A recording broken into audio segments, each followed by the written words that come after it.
역사에서 만나는 경제 이야기 쩐설의 김선생 시간입니다. 역사 커뮤니케이터죠. 재원쌤 나오셨습니다. 어서 오세요. 네, 안녕하십니까. 오늘은 우리나라 과거 산업 중심지였던 영등포구 얘기해 준다 하셨는데 네. 저 지금 영등포구에 살고 있습니다. 아, 영등포 어디 사시죠? 여의도 살고 있습니다. 오늘 얘기할 건 여의도는 아니고. 그래도 영등포 구민으로서 네네, 그렇죠. 궁금했습니다. 네네네. 네, 영등포를 이제 제가 식민지 조선, 실리콘밸리다라고 이야기를 드렸는데 이렇게 얘기하시면 이제 놀라시는 분들이 되게 많아요. 거기가 지금은 약간 그런 느낌은 아니잖아요. 그렇죠.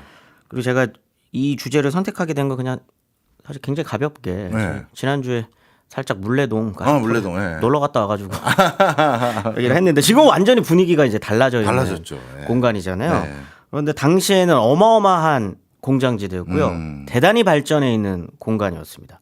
근데 이렇게 얘기하면 뭐야 그럼 식민지 때 그렇게 거기 일본이 거기를 그렇게 발전시켜서 발전을 했다는 거야? 이렇게 말씀하시는 분들이 있을지도 모르겠지만 네.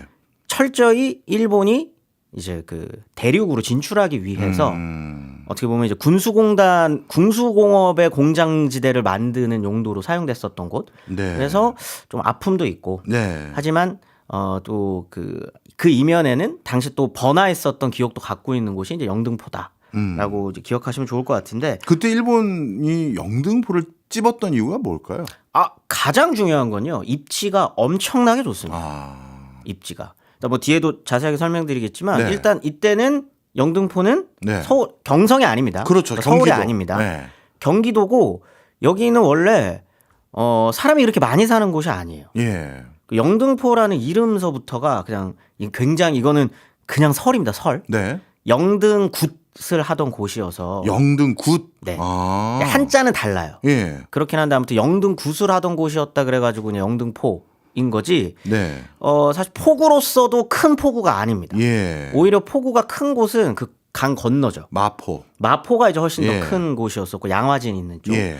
이쪽은 어쨌든 여기에 포구가 커질 필요가 없는 게 여기가 커져서 쓸 데가 없어요. 그냥 강을 건너야 되는데 다리가 없거든요. 네. 그렇기 때문에 여기는 조그만한 동네였다가 여기가 이제 조금 주목받기 시작했었던 거는 입지가 좋아지기 시작한 때인데 그거는 당연히 철도가 놓이기 시작하면서입니다. 그렇군요. 네. 철도가 놓여야 어쨌든 서울 경성으로 올라갈 수 있는 길목이 생기는 거잖아요. 그렇죠. 그때부터 조금 주목받기 시작을 합니다. 자, 그러면 경기도였던 영등포, 포구로서도 그렇게 아주 큰 것들은 아니었는데 여기가 언제부터 서울의 핵심지로 부상한 거예요? 일단 경성이 되기 전이죠. 네. 1899년에 경인선이 설치가 돼요. 예. 근데 경인선이 설치가 될 때 원래는 영등포가 역이 만들어질 거다라고는 생각하지 않았습니다. 예. 근데 원래는 그 경인선이라는 게 이제 제물포역에서부터 이렇게 쭉 출발을 하면 노량진을 거쳐서 그다음에 저기 서울역으로 이렇게 쭉 한강철도를 따라서 올라가야 되는데 노량진역이 지금도 가보시면 알겠지만 지대가 굉장히 낮아요. 그래서 만들다가 여기가 홍수가 나서 한번 잠깁니다. 그러면은 어쨌든 기차 철로는 깔리고 있으니까 임시로 역을 하나 만들어야 되는데 상대적으로 좀 고지대였었던 영등포에 노량진 임시역이 먼저 생겨요. 그런데 나중에 노량진을 지대로 조금 높인 다음에 노량진역을 만들고 난 다음에 여기를 영등포역이란 이름으로 새롭게 다시 만드는 거죠. 그때부터 여기가 좀 주목받기 시작을 하다가 경부선이 놓여지면서부터는 완전히 새롭게 또 펼쳐지는 겁니다. 단순히 경인선이 들어와가지고 인천에서부터 들어오는 물류만 들어가는 게 아니라 이제 부산에서부터 물류가 들어오는 게 한강 넘기 전에 여기서 모이는 거거든요. 그러다 보니까 여기가 굉장히 핵심적인 지역이 되는 거죠. 그럼에도 여기는 경성은 아니에요. 그렇죠. 처음에는 여기는 그냥 여러 번 이름이 옮겨지는데 인천이었다가 최종적으로 여기는 이제 시흥이 됩니다. 시흥군 안에 있는 이제 핵심 거점 지역이 되고 여기는 기억 못 하시는 분들이 많은데 여기 시흥군청도 있었어요. 시흥군청. 그 정도로 시흥군 안에서도 핵심적인 곳 이제 한강 넘어가기 전에 경성에서 모든 물자가 모이는 곳으로 좀 유명해지기 시작을 하는 거죠. 철도가 영등포의 발달에 중요한 맥을 준 것 같긴 한데 도로도 중요하지 않을까요? 맞습니다. 지금 이 도로가 남아 있습니다.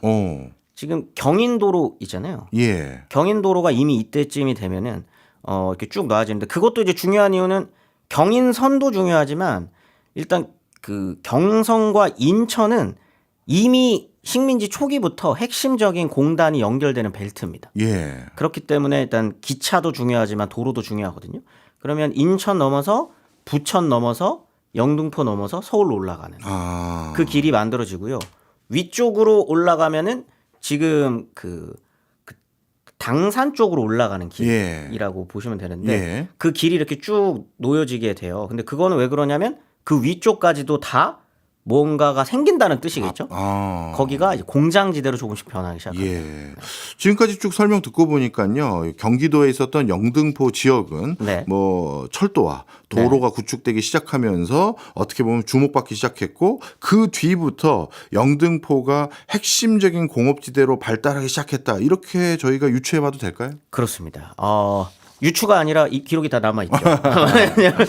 1911년에 이제 식민지가 되자마자 일단 당연히 이 조선이라는 곳을 어떻게든 일본은 뜯어먹기 위해서 오해하시면 안 됩니다. 뜯어먹기 위해서 공업화가 시작이 돼요. 그러면 공장이 만들어져야 되거든요. 그러면 이제 경성 근처에 공장이 만들어져야 되는데 처음에는 용산이 유력하게 꼽힙니다. 그런데 이제 용산은 저희가 예전에도 한번 다뤘었던 것처럼 이미 여기에는 군부대가 들어와 있고요. 그다음에 그 옆에는 거기에서 근무하는 이제 그 주거 지역들이 이미 형성이 되어 있기 때문에 땅값이 비싸요. 용산은. 그러면 대규모 공장지대가 들어갈 수 없습니다. 그래서 총독의 그 명령으로 이미 1911년이 되면은 그러면은 공장지대는 어디로 지어야 되나라고 할 때 영등포가 꼽힙니다. 왜냐하면 쭉 설명드렸던 것처럼 일단 여기서 공장지대가 만들어지면 여기서 만든 물건들이 경성으로 들어오기도 좋고요. 그다음에 인천 원료들도 인천이랑 부산에서부터 들어온다면 여기에서 모이니까 또 원료 수급하기도 굉장히 편하고. 그다음에 가장 핵심적인 건 물이죠. 물. 공장에 가장 중요한 거는 사실 물이잖아요. 근데 물이 두 곳에서 같이 연결이 돼요. 옆에 천도 하천이 하나 끼고 있고 그다음에 위쪽으로는 한강이 흐르다 보니까 여기가 진짜 공장 들어가기에는 경성 주변에 있는 그 어느 땅보다 좋은 곳이 된 겁니다. 교통 좋고 수로 있고 뭐 다 있다 보니까. 그래서 1911년에 조선 피역 주식회사라고 하는 곳에서 먼저 여기를 공장으로 만들어요. 근데 이게 어마어마하거든요. 굉장히 큰 부지로서 만들어지기 시작을 하고 영등포 역을 기준으로 이제 왼쪽이 조선 피역 공장이 만들어지는 거고요. 오른쪽은 기와라든지 아니면 도자기라든지 이런 그 흙을 가지고 만드는 회사들 그런 공장들이 입점하기 시작하면서 1910년대부터 이 공간은 공장지대로 성장하기 시작합니다. 말씀을 쭉 듣고 보니까 지금 그림이 그려져요. 지금 아직까지 거기에 그 잔흔이 남아있는 것들이 있거든요. 자, 그런데 이 뭐랄까요 공장지대를 하려면 그 대지의 조건도 중요할 것 같은데 여기 생각해보니까 뭐 능선 같은 산도 없어 보이고 그런데 어떻습니까? 다 깎습니다. 깎은 거예요. 깎기도 깎고요. 그다음에 이제 매립 같은 것도 조금씩 하기도 하고요. 그렇게 하면서 일단 처음에 말씀해 주셨던 것처럼 이제 도로가 되게 중요한데 그 깎는 과정에서 이제 도로를 놓거든요. 근데 도로만 놓는 게 아니라 이게 이제 좀 특이해요. 아니면 사실 특이하다기보다는 거의 대부분의 공장들에서는 이 방법을 쓰기는 합니다만 크고 굉장히 어쨌든 굵직한 철로가 있는 거잖아요. 경인선이랑 경부선이 이렇게 만나는 곳이니까. 그런데 여기에 공장지대들이 지금 요렇게 직선으로 쭉 이렇게 놓아져 있어서 여기에 그 영등포 역이 있으면 이쪽 근처에만 공장지대가 설립될 수 없잖아요. 그렇죠. 지금의 이제 그 물레동 있는 쪽, 그다음에 북쪽으로는 그 당산 있는 쪽, 이쪽까지 쫙 하고 펼쳐지게 되거든요. 여기를 연결하는 인입선이라고 해서 철로를 새로 깝니다. 그러니까 여기는 공장에서 만든 걸 영등포역으로 옮기는 용도의 새로운 철도들도 만들어지기 시작을 해요. 그러면 이제 그 인입선이 이렇게 쭉 만들어지면 그 인입선을 따라서 또 주변에 공장지대가 또 한 번 쫙 하고 펼쳐지게 되는 거죠. 그렇네요. 그럼 말씀 쭉 듣고 보니까 지금까지 설명 들어보면 영등포는 지금의 영등포에 오기까지 순탄하게 발달만 한 것 같은데 중간에 뭐 타격을 받거나 잠시 이쪽 산업단지가 어려워진 시기들은 없었나요? 영등포는 계속 약간 불황이 거의 없어요. 와. 왜 그러냐면 여기가 조금씩 계속적으로 공장이 만들어지거든요. 네. 일단 아까 전에 말씀드렸었던 피혁 공장이 있었고, 그다음에 여기에 이제 흙을 통해서 만들어지는 그런 공장이 있었고, 그다음에 여기에 또 기차 만드는 공장이 또 생기거든요. 예. 용산 그 영등포 공작소라고. 그게 또 만들어지고 1920년대가 되면은 3.1운동 이후가 되면 조선인들도 회사를 설립할 수 있습니다. 예. 그래서 아주 상징적인 조선인의 공업을 상징하는 공장이 여기 만들어져요. 그게 경성방직입니다. 아, 경성방직이 영등포에 있었군요. 네. 지금 타임스퀘어 자리. 아, 거기군요. 타임스퀘어가 이제 경방 타임스퀘어라고 보통 예. 부르거든요. 그게 원래 경성방직 부지라서 그런 건데 20년대부터는 여기가 방직 공장들이 네. 쫙 하고 만들어지게 돼요. 지금 뭐 이것도 썰입니다. 네. 물레동이 그래서 물레동이다라는 썰이에요. 그래요? 물레를 이렇게 돌리는 그래서 물레동이다 말인데 이건 정말 개연성은 다 있네요. 네, 개연성은 있는데 썰로만 존재한다. 왜냐하면 예. 다 한자가 달라요. 그래서 네, 아무튼 그럴 정도로 20년대까지도 여기는 계속적으로 새로운 공장이 만들어지면서 성장을 하게 되는데 1930년대 들어서면 이제 다들 아시는 것처럼 세계 대공황이 예. 터지잖아요. 예. 그러면 당연히 일본이 크게 타격을 받습니다. 그럼 당연히 식민지 조선도 타격을 받아요. 네. 그런데 영등포는 이 타격에서 빗나갑니다. 왜냐하면 그러니까 그 일본에서 대공황을 이겨내는 방식 중에 하나가 예. 이제 공장이나 어떤 산업을 통제하기 시작을 하는 거잖아요. 대공황을 이겨내기 위해서. 예, 예. 그런 과정에서 일본에 있었던 공장들이 조선으로 넘어오기 시작하는데 거의 큰 공장들은 다 영등포로 넘어옵니다. 그러다 보니까 여기에도 그 공장 여기에 이제 오히려 새로운 공장들이 더 들어서는 거예요. 대공황 이후로는 더 많이 들어서게 되는 거거든요. 근데 뭐 여러 가지 공장 종류들이 있지만 이건 정말 그냥 흥미를 위해서 하나 갖고 온 건데 굉장히 재미있는 공장이 여기에 들어서거든요. 뭔가요?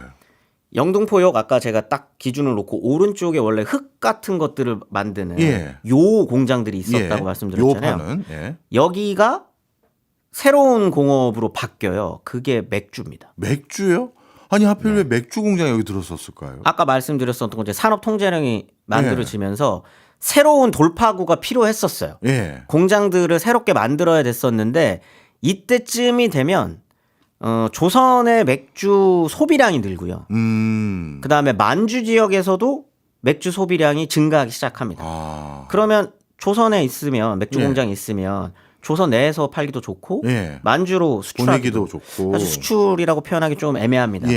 그쪽으로 이제 넘기기도 좋고 하다 보니까 조선 내에서 맥주 공장을 만들었으면 좋겠다라고 하는 생각을 일본의 맥주 회사들이 가지고 있었는데 너무 좋은 위치가 영등포인 거예요. 왜냐하면 물자 옮기기도 편하죠. 그렇죠. 그다음에 맥주도 물이 중요합니다. 그렇네요. 그러다 보니까 여기가 굉장히 좋았는데 요업이 이 시기가 되면 쇠퇴를 하거든요. 공장 부지를 내놨다는 소리를 듣고 일본 맥주가 들어오는데 대일본 맥주라고 불리는 회사가 있어요. 이렇게만 들으면 그 회사가 어디 뭐 큰 회사 맞아라고 할 수 있는데 아사히 그다음에 삿포로 에비스가 다 대일본 맥주입니다. 아, 지금도 있는. 네. 그 맥주 공장이 지금 그 영등포역 기준으로 오른쪽에 크게 하나가 들어서고요. 1년 뒤에 기린 맥주도 이쪽으로 옮깁니다. 그래서 굵직한 맥주 회사 두 개가 영등포에 들어서요. 이건 이제 뭐 그냥 가십으로 알아두시면 좋은데. 아, 그래도요. 네. 재밌네요. 대일본 맥주는 나중에 하이트가 되고요. 기린 맥주는 나중에 오비가 됩니다. 아, 적산 기업 불화받은 거예요. 그래서 이걸 불화받아갖고 그거를 이렇게 발전하게 되는 게 그 두 맥주 회사다라고 생각하시면 됩니다. 야, 예전에는 영등포가 아시아 맥주의 성지였던 그렇죠. 적이 있네요. 네, 굉장히 여기서 맥주 많이 생산했어요. 그러니까요. 자, 그런데 의구심이 있어요. 원래 이렇게 서울 근교에 한 그 지자체가 경제적으로 번성을 하면 합치기보다는 원래 나눠지던 거잖아요. 맞습니다. 그런데 어떻게 영등포가 서울로 이렇게 붙게 됐네요. 언제 편입된 겁니까? 1936년인데요. 이거 말씀하신 대로 이때 논쟁이 굉장히 큽니다. 이때 그 영등포는 읍이에요. 시흥군 영등포 읍이었는데 아니 말씀해 주신 것처럼 여기는 일단 이미 식민지가 시작한 1900 초기, 1915년 정도 때 인구 조사를 하면 여기는 일본인 거주 비율이 40% 가까이 됩니다. 예. 굉장히 높은 거거든요. 다른 데에 비해서 압도적으로 높은 비율인데 여기는 그래서 일본인들이 주로 살아요. 그리고 일본인들 중에서도 부자들이 삽니다. 그래서 입김이 굉장히 센 곳이에요. 그런 상태에서 영등포 읍까지 됐었고 인구 수도 어느 정도 충족이 되고 그다음에 공업 부지고 그다음에 돈도 많고 하다 보니까 여기에 살고 있었던 일본인들은 경성부로 편입되는 걸 반대합니다. 근데 경성부 입장에서는 경성의 확장에 나갈 때 가장 중요한 게 뭐겠습니까? 지금도 지자체에서 가장 중요한 거는 세수 확보잖아요. 그렇죠. 그럼 영등포만큼 세수가 그렇네요. 알짜 세수가 거칠 수 있는 곳이 없는 거예요. 예. 그래서 여기를 이때 처음 등장하는 용어들이 이제 강남이라는 용어들이 등장을 합니다. 예. 그래서 영등포가 강남으로 불리면서 여기를 합병해야 된다라는 얘기가 1920년대 후반부터 나오다가 영등포에서는 계속적으로 반대를 했지만 뭐 이 시기에 총독이 하겠다 그러면 맞아요. 하는 거죠. 예. 그래서 결국에는 1936년에 경성부가 확장되는 과정에 여기가 경성의 남쪽 남서울이라고 불리는 지역으로 확장이 되면서 여기가 경성부로 편입이 되게 됩니다. 이제 이해가 되네요. 분명 경성 옆에 영등포가 이렇게 번성했다면 행정자치 구역을 구분해야 되는데 왜 합쳐졌는지 이 세수 목적 때문인 것 같은데 네. 그래서 이때부터 강남 지역을 영등포, 여의도 다 합쳐가지고 강남 전역까지 그렇죠. 전부 강남이다 이렇게 부르게 된 거예요? 강남이라 그러면 여기입니다. 그냥. 여기예요. 여의도도 아니고요. 그냥 영등포. 영등포 구 안에서도 우리가 흔히 영등포라고 하면 떠올리는 곳이 두 개잖아요. 방금 예. 말씀하신 영등포 구. 예. 그다음에 영등포역 앞에 인근에 있는 맞아요. 언저리들. 예. 그러니까 여기가 강남이에요. 당시 사람들이 생각하는 경성의 강남은 여기인데 예. 근데 제가 쭉 이렇게 말씀은 드리면서 이제 뭔가 영등포가 일본인들 중심으로 번화한 곳처럼 이렇게 말씀은 드렸지만 예. 사실은 무질서합니다. 무질서. 왜냐하면 철로가 놓였고 거기에 인입선이 끼워지고 공장들이 예, 들어서고 예. 막 이러다 보니까 여기가 막 이렇게 계획적이다라는 느낌은 찾기가 힘들어요. 그런데 경성부에 편입이 된 이후부터는 여기가 이제 토지구획정리사업지구로 편입이 되면서 네. 여기를 본격적으로 지역지구제에 맞게끔 이제 조금씩 어떻게 보면 이제 도시계획을 손보기 시작을 하는 거죠. 네. 지금도 그 내비게이션을 켜고 네. 이쪽 영등포역 인근 쪽을 한번 이렇게 확대해서 한번 보시면 예. 이게 1900년대 초반에 만들어진 도시인데 여기 왜 이렇게 깔끔하게 도시계획이 돼 있지 하는 느낌을 가지실 수 있어요. 그 얘기는 이쪽은 전부 주거단지만 있고 이쪽은 전부 그렇죠. 가게만 있는 이런 거 말씀하시는 거죠. 그다음에 격자형입니다. 맞아요. 굉장히 격자형으로 딱 똑바르게 떨어져 이렇게 있어요. 떨어져 있거든요. 네. 물레동도 가보시면 네. 물레동이랑 그 당산 쪽으로 가보시면 격자형이에요. 네. 쫙 쪼개지는 격자형이거든요. 그게 이때 토지구획 정리 사업을 하면서 예. 만들기 시작을 하는 거고요. 이게 지금은 이제 우리나라의 LH의 전신을 어디로 볼 거냐로 이제 뭐 물론 이제 LH 같은 경우에는 당연히 이제 나중에 해방 이후를 보겠지만 네. 사실 그 전신이라고 할 수 있는 건 이제 조선주택영단이라는 예. 일제 시기에 만들어졌었던 기구가 하나 있습니다. 예. 이때 조선주택영단이 처음으로 대규모 주택단지를 만드는데 거기가 영등포입니다. 이쪽 지역에 그쪽 지역이 지금 물레동이랑 당산 그 사이에 보시면 이 흔적이 남아 있어요. 예. 여기도 이제 문화주택이라고 보기에는 조금 힘들고 그 조그만한 약간 기숙사 형태처럼 생긴 주택단지들이 이때 처음에 만들어지기 시작하는 거거든요. 네. 그러면 여기는 주거지역. 그다음에 원래 공장지대가 있었던 곳은 이제 철로가 놓이는 공장지역. 그다음에 영등포역 지금의 우리가 영등포역 앞에 있는 그 상업지대들이 있잖아요. 예. 거기가 이때 상업지구로 만들어지면서 이쪽은 상업이 발달한 지역. 이런 식으로 해서 지역지구제가 만들어지면서 사실상 하나의 큰 도시죠. 네. 도시가 이렇게 형성이 되게 되는 겁니다. 예. 지금까지 이제 해방 이전에 네. 영등포구가 어떻게 진화해 왔는지를 쭉 들어봤는데요. 그러면 해방하고 난 뒤에는 여기 일본인 공장들도 꽤 적지 않았다고 말씀 주셨는데 그렇죠. 그 다음에 어떻게 됐습니까? 일단 일본인들이 가지고 있었던 공장은 처음에 말씀해 주신 것처럼 이제 적산이라는 이름으로 이제 한국인들에게 이제 파는 거죠. 한국 예. 자본가들한테 이제 팔게 되는데 그래서 여기는 뭔가 갈 수 있는 기반 조건은 갖고 있는 곳이에요. 예. 공업지대로. 예. 근데 문제는 기술이 그만큼 따라가 주지는 못합니다. 네. 특히 이제 철도 같은 딱 대표적으로 철도 같은 경우에 철도를 굴릴 수 있는 인력은 있는데 이거를 관리할 수 있는 인력은 없어요. 왜냐하면 관리 같은 경우는 일본인들이 직접 했었기 해서. 때문에 그래서 그걸 상징하는 게 해방 직후에 여기에 큰 철도 사고가 납니다. 그래요? 근데 관리를 할 줄 몰랐던 거죠. 운행만 할 줄 알고. 그 정도로 여기가 일단 그런 어떤 기반 시설은 갖고 있지만 제대로 굴러가기에는 조금 무리가 있는 곳이다가 결국에는 이제 한국 전쟁이 결국 발발을 하면서 여기가 또 굉장히 많은 큰 파괴를 당하게 됩니다. 네. 그리고 난 다음에는 약간 무질서하게 공장들만 이렇게 널브러져 있는 예. 상태가 됐는데 이걸 한번 어쨌든 정리를 해야 되잖아요. 네. 1960년대가 들어서면서 이제 박정희 정권에서 여기를 한번 좀 다시 한번 공장지대로서 만들어 볼까라고 하는 생각을 하다가 결국에는 결정하게 되는 게 기존에 있었던 공장을 보수하는 게 아니라 네. 새로운 곳을 찾게 돼요. 어디로요? 거기가 구로입니다. 아. 사실 바로 붙어 있기는 한데 좀 내려갔구나. 조금 내려가서 예. 구로공단을 만들면서 영등포 같은 경우에는 상업지대는 남아있지만 예. 공장지대가 또 무질서하게 그냥 뭐 조그마한 공장들로 쪼개져 버리는 네. 약간 이런 식으로 하다가 1970, 80년대로 넘어가면서부터 수도권에 있는 공장들이 지역으로 이전할 때 여기에 있는 공장들도 다 빠지게 됩니다. 그러면서 약간 80년대까지는 여기가 조금 예전에 남아있는 공장들과 그다음에 쪼개져 있는 공장들, 그다음에 상업지대, 그다음에 무질서한 주택가 이런 것들이 좀 이렇게 널브러져 있는 상태로 또 남아있게 됩니다. 네. 사실 외국인들 오면 서울에서 저도 보여드리는 곳들 네. 중에 하나가 구로공단이에요. 네네네. 이제 도시계획하는 분들 오시면 네. 옛날에 구로공단이었는데 지금 구로 디지털 단지로 그렇죠. 바뀐 모습을 네네네. 보여주면서 이 산업이 바뀌면 이렇게 바뀔 수 있다. 이게 보여드리면 아주 신기하고 놀라워하십니다. 자, 그런데 이 영등포만 해도 할 게 많을 것 같은데 네. 갑자기 궁금해서 네. 물레동은 어쩌다가 지금의 모습이 된 거예요?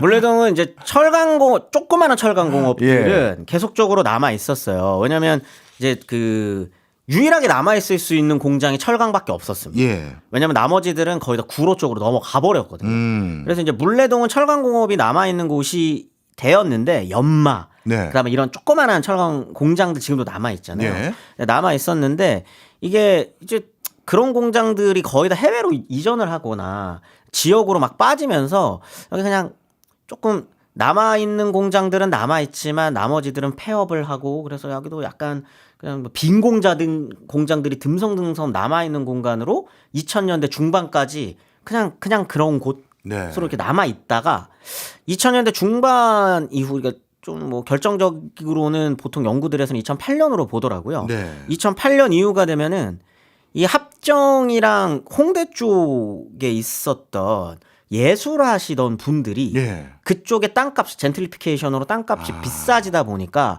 이 근처로 옮겨야 됐었던 거죠. 그런데 2008년 이후가 되면 이 공장들이 폐업하는 공장들이 늘어나니 예. 여기에 싼 가격에 임대를 받아서 들어서기 시작했던 게 물레 창작촌의 시작이다라고 보통도 봅니다. 이야. 그런데 문제는 그렇게 해서 물레 창작촌이 형성되기 시작을 하니까 예. 여기 임대료가 또 올라요.